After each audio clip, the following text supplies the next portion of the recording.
Hey everyone, my name is Anirv Serene and I have been a miles and points traveler for the last 16 years.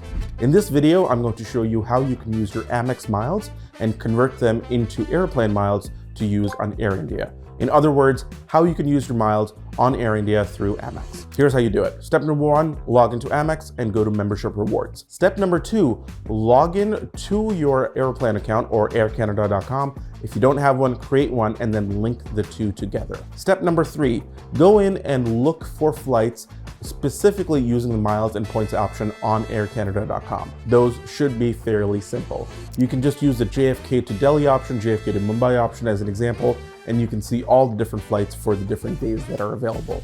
Always go to the business class column to see what is available for you. Once you have these flights, go ahead and transfer the exact number of points from Amex over to Aeroplan. It will take a few seconds, but if it's not there immediately, log out, log back in, and you should see it there. Go ahead with the booking process, confirm your seats on airindia.com, and now you have business class and first class seats on Air India through your Amex miles.